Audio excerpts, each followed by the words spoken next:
I'm sorry. It is not an easy thing to say. It is not an easy thing to admit when you are wrong, but that is exactly what the National Hockey League has done with the Vegas Golden Knights. The NHL calls up the National Hockey League and says, I'm sorry. Actually, they said, I'm sorry. And please forgive me. That's, I believe. I haven't gotten it down 100%, but we will hear from the man himself who got the apology, Bill Foley. He forked over $600 million. What was it? I forget now what it was. 500 and something $1 million, and got his own personal apology from the man himself, allegedly. Who did call Bill Foley from the National Hockey League? Well, we'll find out. He's going to tell us in moments. We laid off the show with that. Plus, second round is ahead of us here. Who moves on from here on out? Don't forget, you have your second chance at the NHL Bracket Challenge. So we'll fill out our brackets. Already got you guys in the chat. I'm going to be answering your questions. That's the difference between the Hockey Talk Show and other hockey video things on the internet. Those things not as good as this thing because you can talk back and forth to this thing. That's why it's so great. If you're listening on the podcast, you may have caught the show a little too late to get in your predictions or your bracket. That's okay. You are never too late to rate and review on Apple, Google Podcast, or all the rest. You guys know we are available everywhere. We got a lot to talk to and not a lot of time to get to. So let's get started on the Hockey Talk Show.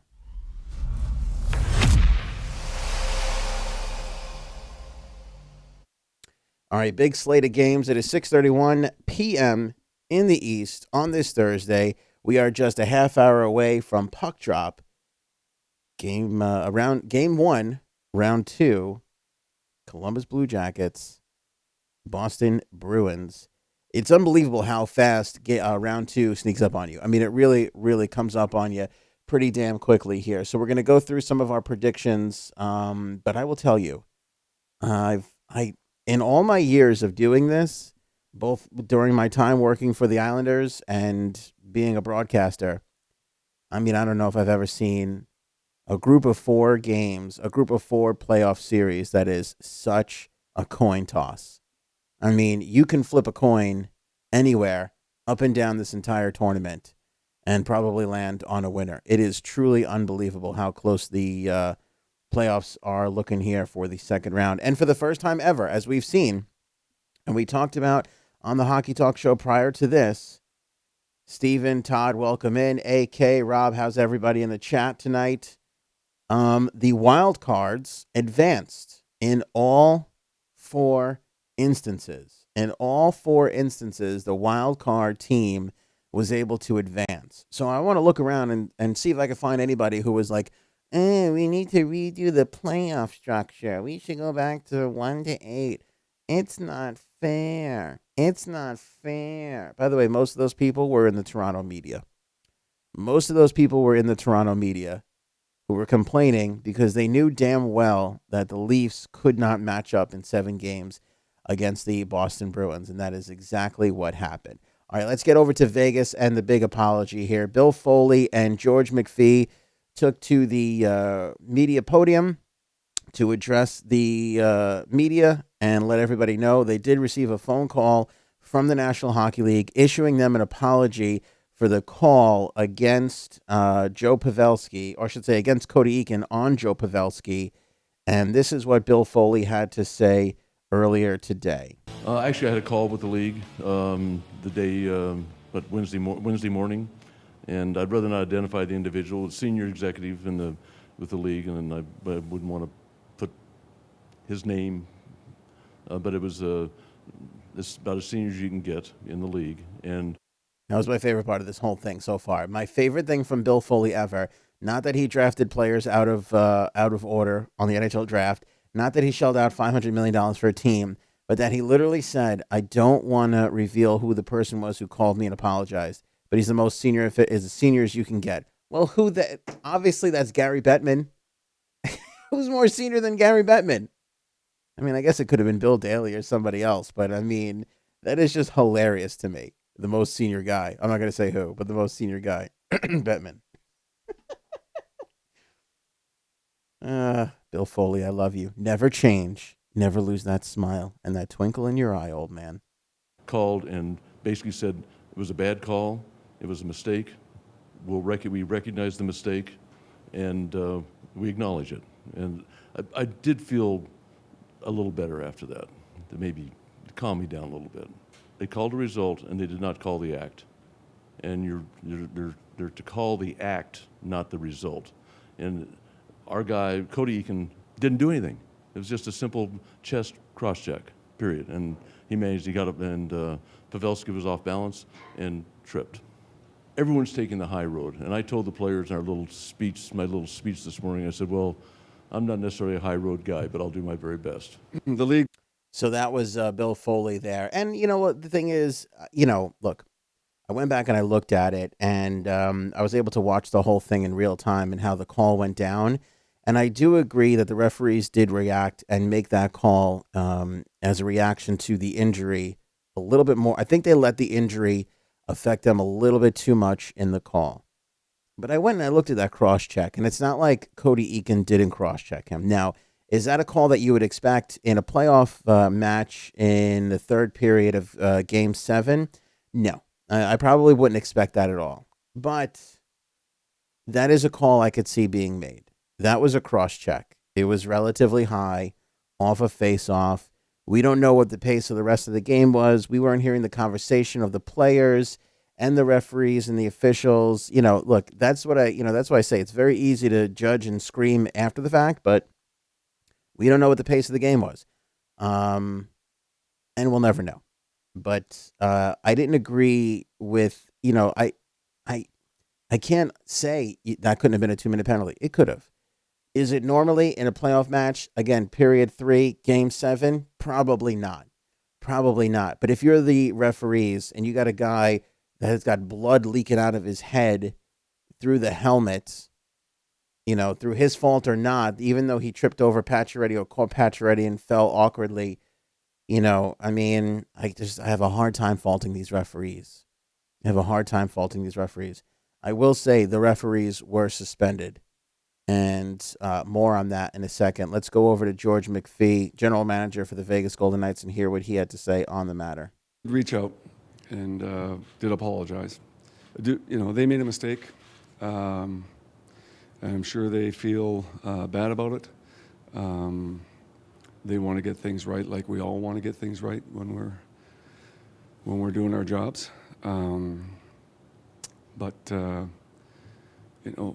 With respect to this organization, there'll be no pity parties here. Even if they didn't say anything, no one has to tell me that I was right saying what I said.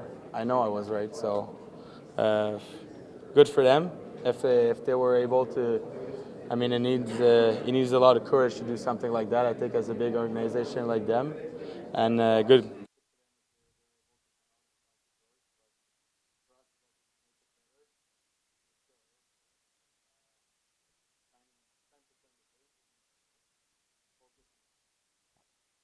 That was Jonathan Marchessault there at the end, based off of the comments that he made and the reaction that the league called to apologize. It's a no-win situation for the league. I mean, you apologize, and it's like, Vegas fans are going to be mad forever. You don't apologize, and Vegas fans are going to be mad forever. It's an unfortunate circumstance. I think George McPhee had the best mindset on it. Sometimes you get calls, sometimes you don't.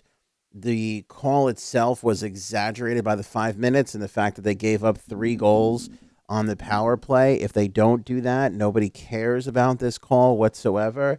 If San Jose scores 2 goals and then they tie it up way later, or they don't tie it up at all, we're not here talking about this. Referees mess up, and it happens. Like I said, I'm okay if you disagree with me, but go back and watch the game, watch the play in real time, and tell me that does not look horrible.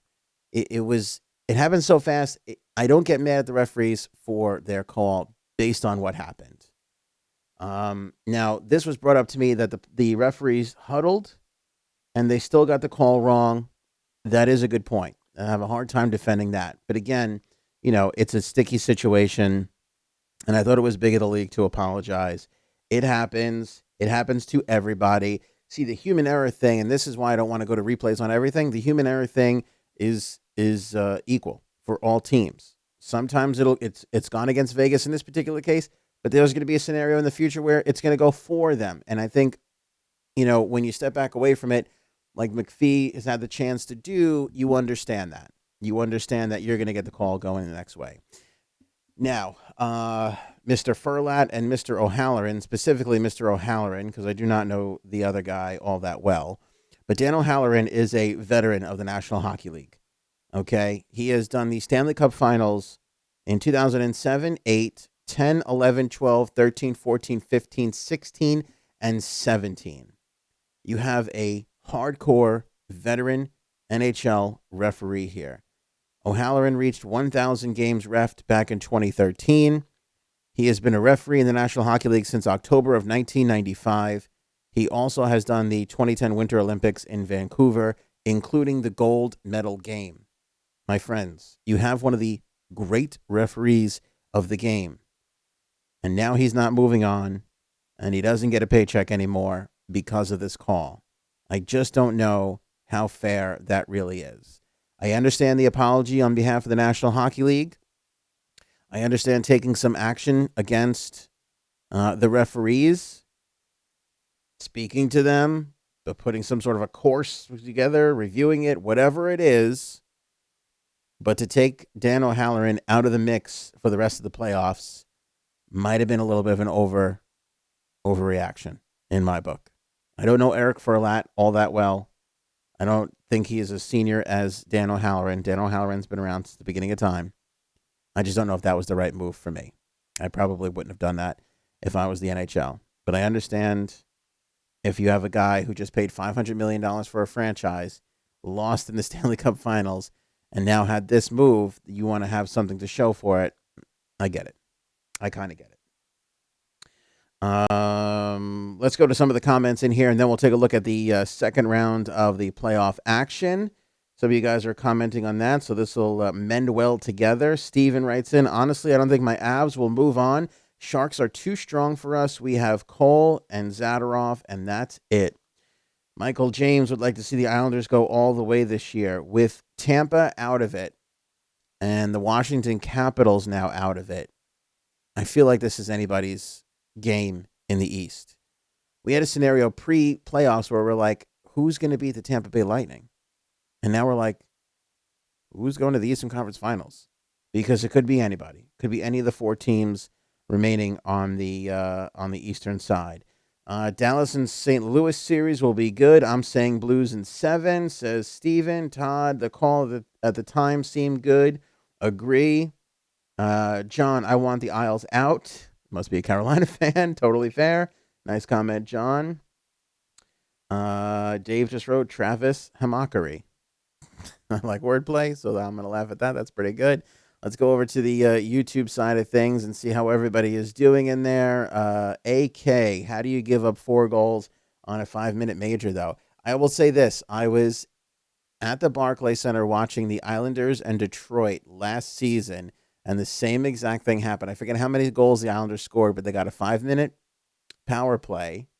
I remember it was on Cal Clutterbuck. It wasn't the greatest call in the world, but he sold it, as Cal tends to do. And the Islanders stormed all the way back and tied the game. They blew the lead. They tied the game. It went into overtime. They won it in a shootout. It was one of the craziest games I've ever been at. And I've been in a lot of crazy games. And, yeah, I mean, those things happen. 5-minute power plays, those things can get crazy towards the end there. AK, I'm rooting for the Isles to do well. The only New York team left in the playoffs. Believe it or not, the Islanders, or the baby brothers of the New York Rangers, if they do well, it bodes well for the National Hockey League. If I'm the National Hockey League, I'm rooting for the Islanders and the San Jose Sharks right now. It's New York. It's California. It's both coasts. They are the smaller market teams in these huge states, but that TV-wise will bode the best for the National Hockey League. I mean, they don't really care. They want 7 games either way, but it is what it is. Vasily, Leafs are becoming a joke. Seriously, the Canadian media is a joke. The Canadian media is completely out of hand. They want Mike Babcock's head on a stick, and I cannot believe it. They have given this guy 4 years, and they are unhappy.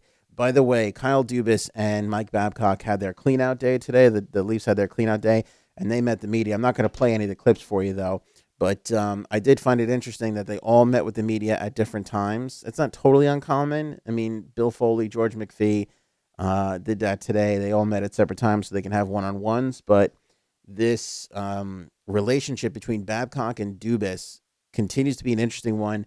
They're both pretending like there's nothing wrong. The one thing I found interesting that Dubas did, and keep in mind, he's a 32-year-old kid, younger than some of his players, for Christ's sake. Dubas went and took the blame for William Nylander. He said it was his fault that Nylander didn't have a good year and that he let the contract go for way too long. And as soon as he said that, I put my head in my hands. I just thought that was a huge mistake. The players have to be responsible somewhat. If you want to sit out, you have to be responsible enough to be ready to go when you get called back into the game. I'm sorry. That is not Kyle Dubas's fault. Kyle Dubas wants to sit there and go, look, I jumbled the whole thing and I shouldn't have waited till the last minute and blah, blah, blah. That's fine with me.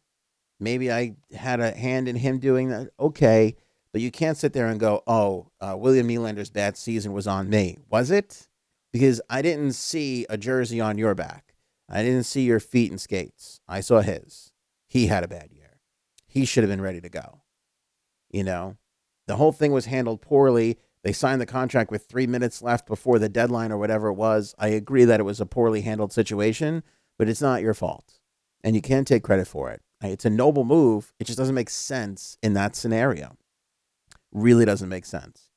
So I'm worried about the Maple Leafs. And they asked Kyle Dubas, well, is Mike's job safe essentially? And he goes, well, I don't know if anybody's job's safe.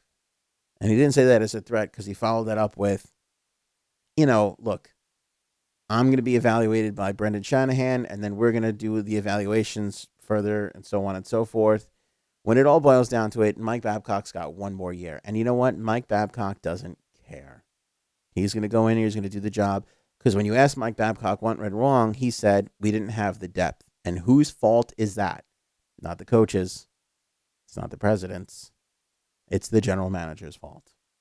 And you can put a little blame on Lou if you want. I'm okay with that, actually. But Mike Babcock is pointing a finger at Kyle Dubas. And by the way, the other thing is everybody was complaining about Austin Matthews, playing time in Game 7. He played 18 minutes. I don't know what the hell they want. Tavares played 20. He was maybe a minute or two shy of, his average. I don't see the complaints on the time on ice for Austin Matthews. I get double shifting him a little bit more, playing him with Tavares more. I said he should have done that. He didn't want to make any of the adjustments. I don't know if he was putting an exclamation point on the fact that they struggled there.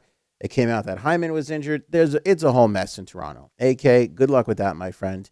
The Canadian media is a joke. They want everyone on the team traded except for their messiahs, Marner and JT. I do find it interesting, and I criticize John Tavares, that nobody is criticizing the $11 million player for only having one goal in the playoffs. Well, and it was an important goal. He scored. They won that game. It was a crucial situation. It was an empty netter. It was an empty netter. He had one goal. It was an empty netter. How does this guy have no criticism? Because the Toronto media are like hypocritical children. He's only spared this because he's there for the first year. Let's see how John Tavares does 3 years into his contract here at $11 million a year with one goal in the playoffs and a first-round exit. Ain't going to fare well. Not going to fare well whatsoever. Rob is excited for his Jackets. AK hopes they destroy Boston. Maybe Vegas should take a good look at their PK. 4 goals in 4 minutes. Let's see here. The cross-check was high and at the head level and a hard call to make. Agree. If the cross-check is lower, if it's just a shove, you have the argument. It's a cross-check. Still pretty high. Mike, who cares about the Leafs? I'm with you, pal. They're yesterday's news. Let's move on to the second round and take a look at these matchups. Islanders are strong, but I think Dallas wins the cup, says Todd.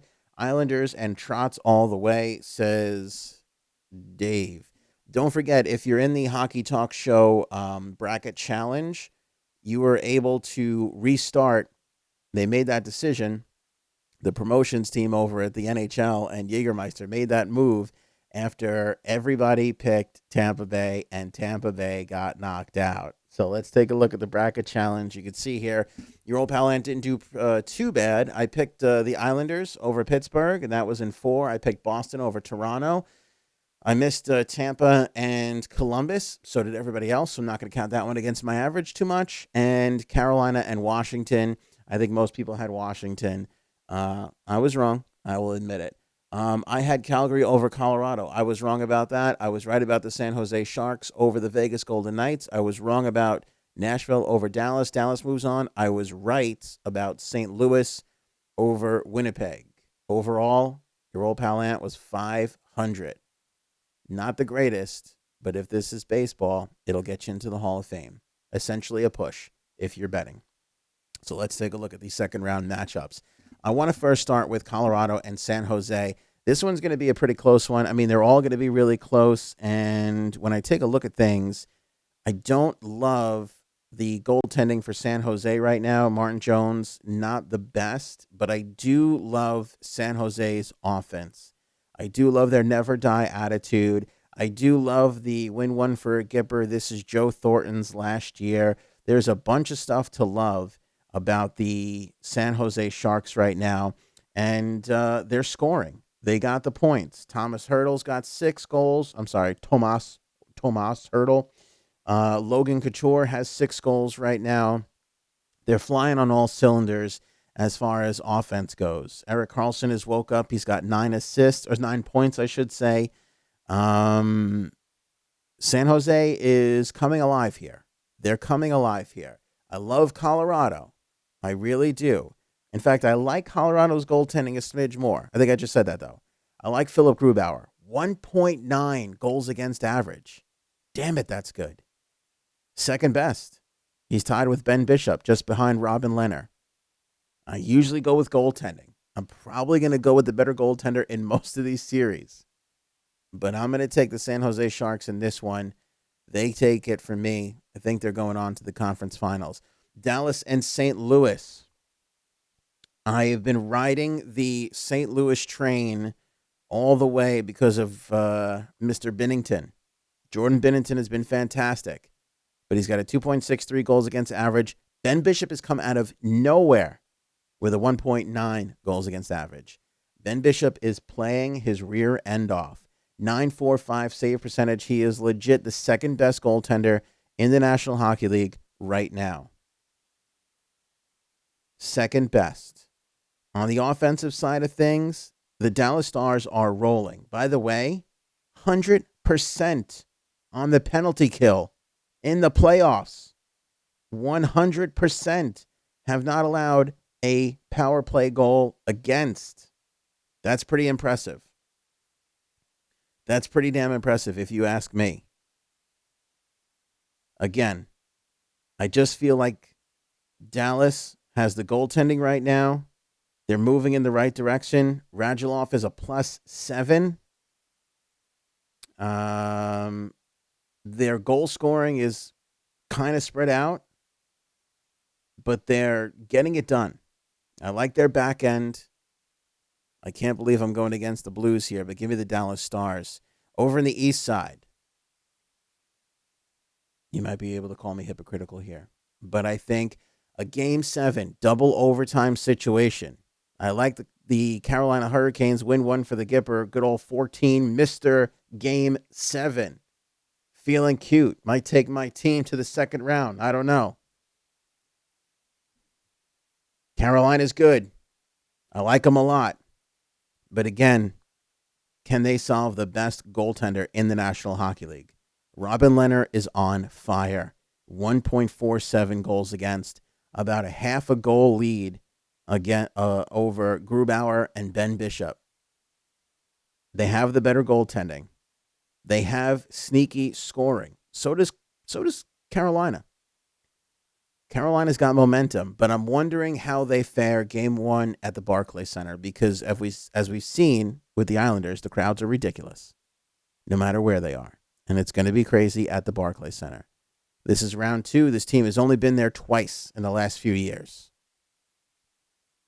Last time they ran into the Washington Capitals, Barry Trotz's team. But you give me the goaltending, and you give me the fact that I think Carolina will stumble out of the gate in this series because Game 7, double overtime. I tracked the Carolina Hurricanes. The team went out for dinner afterwards, so they were out late. They probably woke up late in D.C. last night, got a flight or a train up to New York, settled in. I don't know if they're going to be ready to go for the New York Islanders in Game 1. And I think if you give the Islanders home ice, Robin Leonard, and Game 1 in the bag, it's the New York Islanders moving on to the Eastern Conference Finals. Nobody believed it would happen, but there they are. There they are. Boston and Columbus. Let's bring up the stats for this one here really quickly. As you can see, Boston has the statistical advantage into this, but take a look. 0.01 goals advantage. Just a slight goals against advantage. A considerable power play advantage. The Bruins power play is great.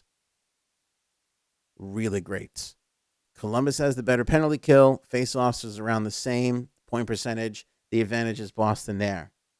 You got some good goaltenders in the mix here. Bobrovsky's got a 2 goals against average. Tuukka Rask, 2.32.